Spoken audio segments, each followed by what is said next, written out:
জিসান এবং সাংস্কৃতিক কর্মী মিঠুনকে গ্রেপ্তারের তীব্র নিন্দা ও প্রতিবাদ জানাচ্ছি এবং অবিলম্বে তাদের মুক্তির দাবি জানাচ্ছি।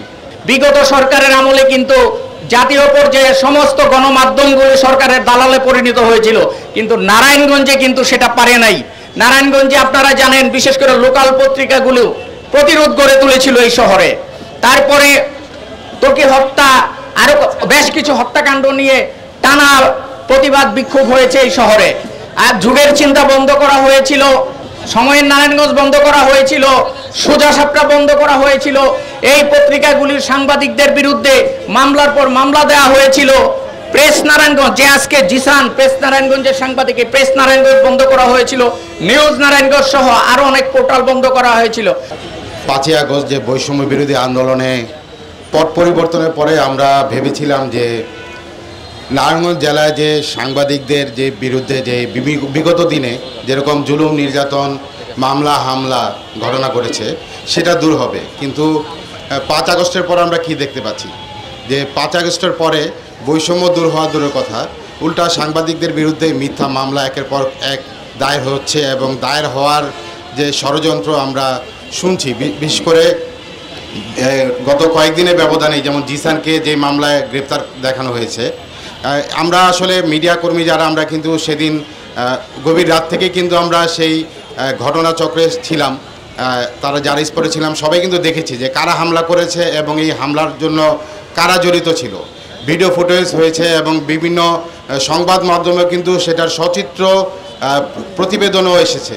তারপরও যে ধরনের মিথ্যা মামলায় এই সাংবাদিক জিসানকে জড়ানো হয়েছে, এটা আমি তীব্র নিন্দা ও প্রতিবাদ জানাচ্ছি। এভাবে সাংবাদিকদের নিপীড়িত নির্যাতিত করা হয়েছিল, তারই ধারাবাহিকতায় জুলাই আগস্টের অন্যতম অগ্রভাগের সৈনিক জিসানকে, যে প্রেস নারায়ণগঞ্জে কর্মরত তরুণ তুর্কি, এই ছেলেটিকে নারায়ণগঞ্জের সিটি কর্পোরেশনের সাবেক মেয়র ডাক্তার সেলিনা হায়াত আইভিকে গ্রেপ্তারকালীন সময় আমরা তথা নারায়ণগঞ্জবাসী জানি এ হামলা তার গাড়িতে কারা চালিয়েছিলেন, পুলিশের গাড়িতে এ হামলা কারা চালিয়েছিলেন।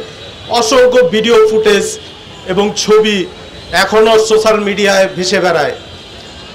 দুঃখজনকভাবে বিগত সময়ে পুলিশ যেভাবে এই ফ্যাসিস্ট সরকারের অনুগতদের নেতৃবৃন্দদের প্রেসক্রিপশনে যেভাবে মামলা নিয়েছিল, ঠিক একইভাবে এই প্রশাসন এই সরকারকে বেকায়দায় এবং বিরূপ পরিস্থিতিতে ফেলানোর জন্য ঠিক একই কায়দায় তারা একই পরিবারের 4 জন সদস্যকে এই পুলিশের গাড়িতে মামলার আসামি করেছে। আমরা অত্যন্ত নিন্দা এবং প্রতিবাদ জানাই।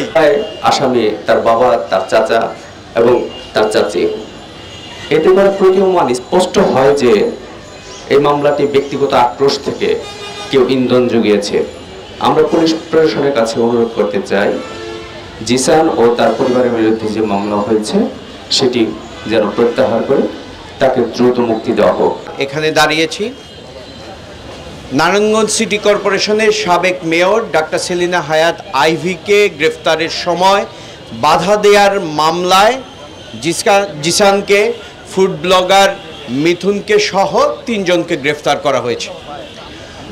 যেদিন ঘটনা ঘটলো, আমরা এখানে সাংবাদিকরা রয়েছি, আমরা সবাই নিউজ কভার করতে ওই মেয়রের বাসায় গিয়েছিলাম, কিন্তু সেখানে কিন্তু আমরা ফুড ব্লগার মিথুনকে এবং জিসানকে দেখি নাই।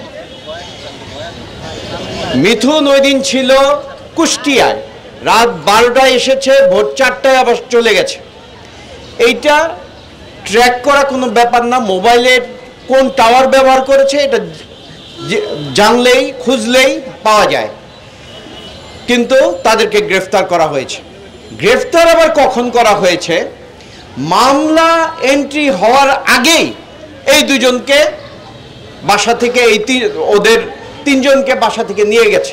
এরা সবাই এক পরিবারের লোক।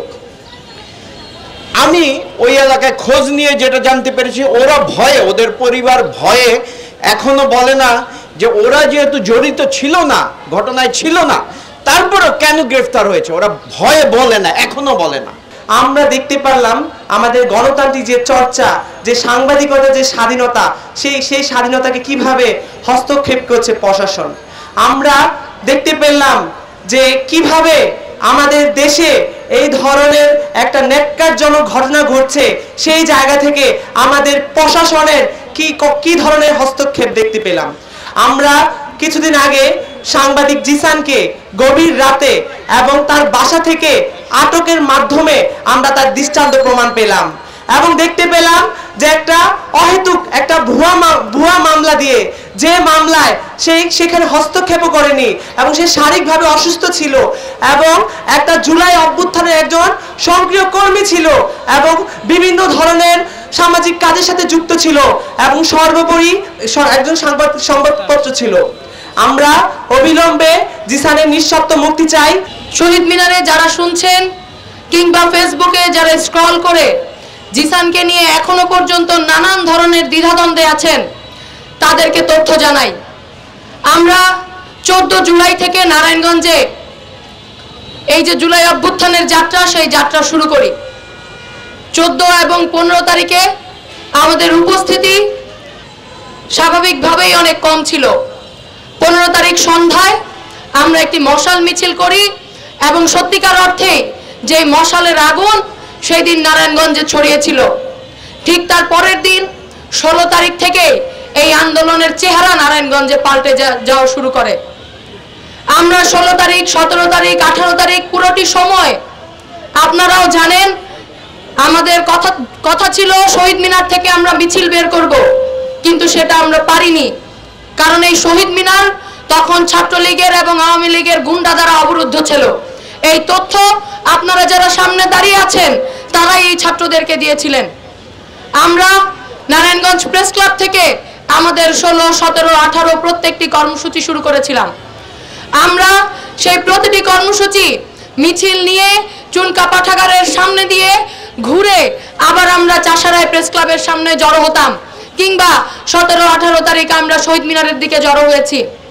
আমরা যখন আমাদের মিছিল নিয়ে যেতাম তখন রাসেল পার্কে বিশেষত 16, 17 এবং 18 নম্বর ওয়ার্ডের বন্ধুরা, মর্গান স্কুলের শিক্ষার্থীরা একসাথে হতেন সেখানে, এবং সেই মিছিল নিয়ে আমরা যখন চুনকা পাঠাগার ক্রস করি তারা শেখ রাসেল পার্ক থেকে ঘুরে আমাদের সেই মিছিলে যুক্ত হতেন। শেখ রাসেল পার্ক থেকে যে মিছিল আসতো সেই মিছিলের সহযোদ্ধা ছিলেন জান্নাতুল ফেরদৌস জিসান।